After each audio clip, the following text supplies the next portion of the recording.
الحمد لله رب العالمين والصلاة والسلام على سيد الأنبياء والمرسلين وعلى آله وأصحابه أجمعين. أعوذ بالله من الشيطان الرجيم. بسم الله الرحمن الرحيم.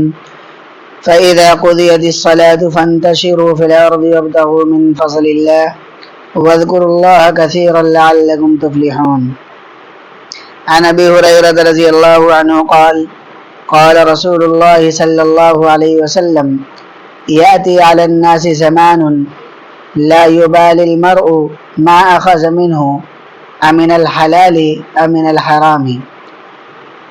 برادران اسلام،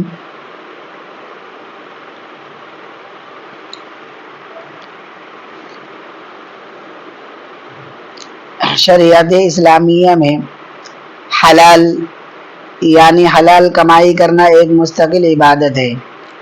عبادت صرف مسجدوں، مدرسوں، تبلیغی جماعتوں اور دینی تنظیموں تک ہی محدود نہیں ہے، بلکہ مسلمانوں کی زندگی کا ہر گوشہ اور ایک ایک لمحہ جو نبی صلی اللہ علیہ وسلم کے طریقے پر گزرتا ہے وہ عبادت میں داخل ہے.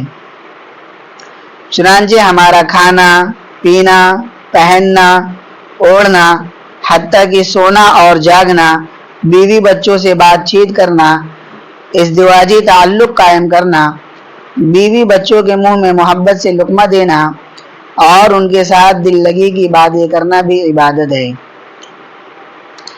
اللہ تبارک و تعالی نے قرآن مجید میں اپنے محبوب اور معصوم بندوں حضرات انبیاء علیہم السلام کو دو ہدایتیں دی ہیں. ایک یہ کہ کھانا حلال اور پاکیزہ کھاؤ، دوسرے یہ کہ عمل نیک اور صالح کرو. ارشاد ربانی ہے: یا ایھا الرسول کلوا من الطیبات واعملوا صالحا. اے رسولو، عمدہ مال کھاؤ اور عمل صالح کرو. حضرات علماء نے لکھا ہے کہ حلال غذا کا عمل صالح میں بڑا دخل ہے، یعنی جب غذا حلال ہوتی ہے تو نیک اعمال کی توفیق خود بخود ہونے لگتی ہے، اور اگر غذا حرام ہو تو نیک کام کا ارادہ کرنے کے باوجود بھی اس میں مشکلات پیدا ہو جاتی ہے. اسی طرح عام مومنین کے لیے بھی باری تعالی نے اپنے کلام پاک میں دو ہدایتیں ارشاد فرمائی: یا ایھا الذین آمنوا کلوا من الطیبات ما رزقناکم واشکروا للہ ان کنتم ایاہ تعبدون. اے ایمان والو، کھاؤ پاکیزہ چیزیں جو روزی ہم نے تم کو دی، اور شکر کرو اللہ تعالیٰ کا اگر تم اسی کی بندگی کرتے ہو. حضرات علماء مفسرین لکھتے ہیں کہ آیت شریفہ میں خاص اہل ایمان کو خطاب ہے، یعنی اہل ایمان کو بھی دو ہدایتیں دی گئی ہے: حلال رزق کھاؤ اور اللہ کا شکر ادا کرو. نعمت کے استعمال کرنے سے منعم کی محبت پیدا ہوتی ہے اور شکر کرنے سے نعمت میں زیادتی ہوتی ہے. بعض مرتبہ اہل ایمان یہ سوچنے لگ جاتے ہیں کہ لذیذ اور پاکیزہ چیزوں کو ترک کر دوں، سیدھا سادہ لباس پہنوں، موٹا جھوٹا کھانا کھاؤں، یہ عبادت ہے. حالانکہ یہ عبادت نہیں، بلکہ عبادت تو یہ ہے کہ آدمی اللہ کے دیے ہوئے رزق کو رغبت اور محبت کے ساتھ کھائے، جس طرح عاشق معشوق کے ہاتھ کی دی ہوئی ہر چیز کو شوق اور رغبت سے کھاتا ہے. یعنی ایک آدمی کو، چاہے وہ لڑکا ہو، نوجوان ہو یا بوڑھا ہو یا بچہ ہو، اگر کسی سے محبت ہو جائے تو وہ کوئی چیز اگر دیتا ہے تو وہ اس کی محبت کی وجہ سے اتنے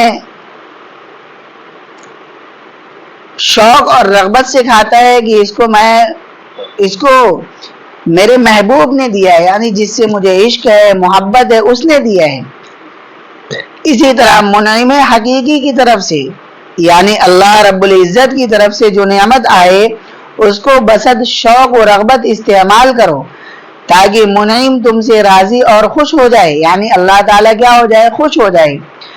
یہ مت سمجھو کہ پاکیزہ، عمدہ اور صاف ستھری چیزوں کے استعمال سے خواہشات نفسانی میں گرفتار ہو جائیں گے، جو عبادت سے غفلت کا سبب بن جائے گا۔ اس کا علاج دوسری ہدایت وشکرو میں فرمایا کہ تم کھا کر اللہ کا شکر ادا کرو۔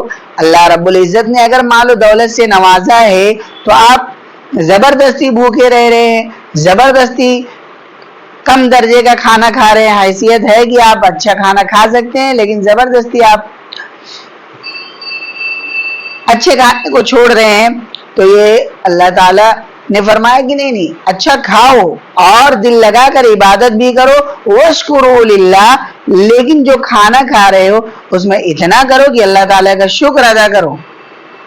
تو میرے دوستوں اور بھائیوں، جب ہم صاف ستھری لذت آمیز اور حلال چیزیں کھا کر اللہ کا شکر ادا کریں گے تو یہ کھانا عین عبادت بن جائے گا۔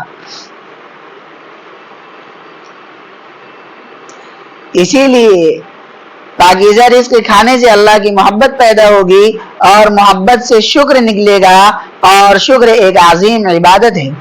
معلوم ہوا کہ رزق حلال میں اللہ کی رضا مضمر اور پوشیدہ ہے۔ میرے نوجوان دوستوں اور بھائیوں، اللہ تبارک و تعالی نے کل عالم کے مسلمانوں کو بھی حکم دیا، یعنی تمام دنیا کے مسلمانوں کو بھی حکم دیا ہے، خواہ وہ عرب کے ہو یا عجم کے ہو، کالے ہوں یا گورے ہوں، امیر ہوں یا غریب ہوں، یک طرفہ سب کے لیے اعلان فرمایا، یا ایھا الناس کلوا مما فی الارض حلالا طیبا ولا تتبعوا خطوات الشیطان انہ لکم عدو مبین۔ اے لوگو، کھاؤ زمین کی چیزوں میں سے حلال پاکیزہ اور پیروی نہ کرو شیطان کی، بے شک وہ تمہارا صریح دشمن ہے۔ نہیں، انسان کو معلوم ہوتا ہے نا اپنے محلے میں ہے، اپنے دوست رشتہ دار احباب میں کون میرا کھلا دشمن ہے، یعنی جو کھل کر مخالفت کرتا ہے، کھل کر یہ چاہتا ہے کہ میں اس کو تباہ کر دوں، برباد کر دوں، ہلاک کر دوں۔ اس طرح سے شیطان ہمارا کھلا دشمن ہے۔ وہ ہمارے لیے کیا چاہتا ہے؟ قرآن نے ہر جگہ ہمیں اعلان کر کے بتلا دیا کہ وہ تمہارا کھلا دشمن ہے، وہ تمہارے لیے کبھی بھلا ہی نہیں چاہتا۔ تو اس آیت کی تفسیر میں علماء نے لکھا ہے کہ تمام رازقوں کا رازق اور تمام خالقوں کا خالق اللہ سبحانہ و تعالی ہی ہے، اور وہ جس چیز کو حلال کرے وہ حلال، اور وہ جس چیز کو حرام کرے وہ حرام۔ گویا کہ سب چیزیں اسی کی ملک میں ہے، کسی کو اس کی ملک میں تصرف کا حق حاصل نہیں کہ حلت و حرمت کا حکم لگائے۔ علماء کرام نے لکھا ہے حلال وہ ہے جس کی شریعت میں ممانعت نہ آئی ہو، اور طیب وہ ہے جو بالکل پاک اور صاف ہو، کسی غیر کا حق اس سے متعلق نہ ہو۔ مثلا ہمارے پاس مال کم ہے، آمدنی کم ہے، تو اب ہم یہ بیان سننے کے بعد کہ یعنی اچھا کھانے کا حکم ہے، تو اب اچھا کھانے کے لیے ہم دوسروں کا حق مارنے لگے، دوسروں کا مال لوٹنے لگے، چوری کرنے لگے، ڈاکہ ڈالنے لگے۔ نہیں، یہ حلال مال نہیں ہے، اس سے دوسروں کا حق متعلق ہے۔ مثلا غصب اور خیانت اور رشوت و سود یا کسی اور ناجائز طریقے سے اس کو حاصل نہ کیا گیا ہو، اس لیے کہ جو چیز فی نفسی حلال ہو مگر دوسرے کا حق اس کے ساتھ متعلق ہو تو اس کا کھانا بھی جائز نہیں۔ غالباً آپ نے بارہا یہ واقعہ سنا ہوگا کہ امام اعظم ابو حنیفہ رحمۃ اللہ علیہ بہت بڑے تاجر تھے۔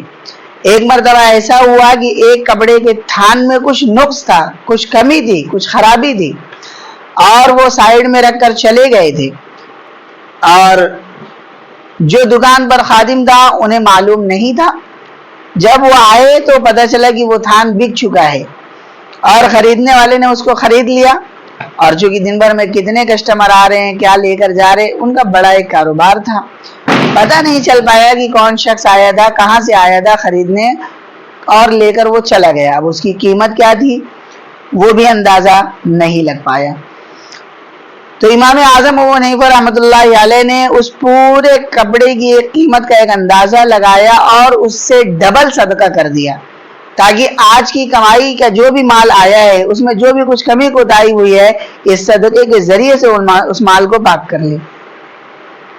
کیوں؟ کیونکہ اس میں کمی تھی اور بتانے والے نے اس کمی کو بتایا یا نہیں بتایا؟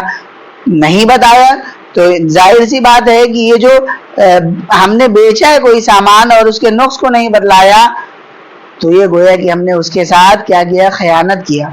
تو امام اعظم ابو حنیفہ رحمۃ اللہ علیہ نے اس دن کی تمام آمدنی کو صدقہ کر دیا۔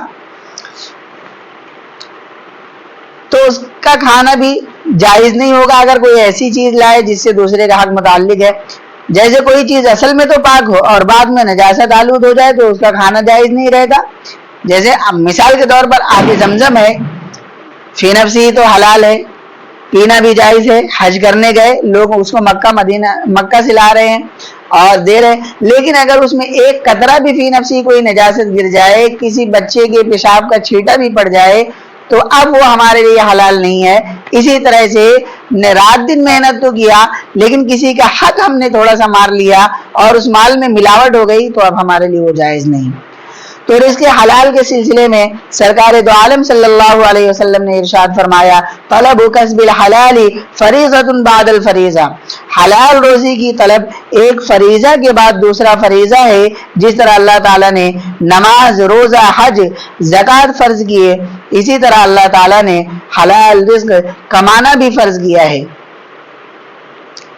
میرے پیارو، حلال روزی کمانے والا اللہ کو بہت پسند ہے۔ میرے آقا و مولا جناب محمد رسول اللہ صلی اللہ علیہ وسلم نے فرمایا، الکاسب حبیب اللہ، یعنی اپنے ہاتھ سے کمانے والا اللہ کا حبیب اور دوست ہے۔ اللہ کی دوستی بڑی ریاضتوں، محنتوں اور کوششوں کے بعد ملتی ہے۔ جس کو اللہ کی دوستی نصیب ہو گئی وہ بڑی عظمتوں اور نعمتوں سے نواز دیا گیا۔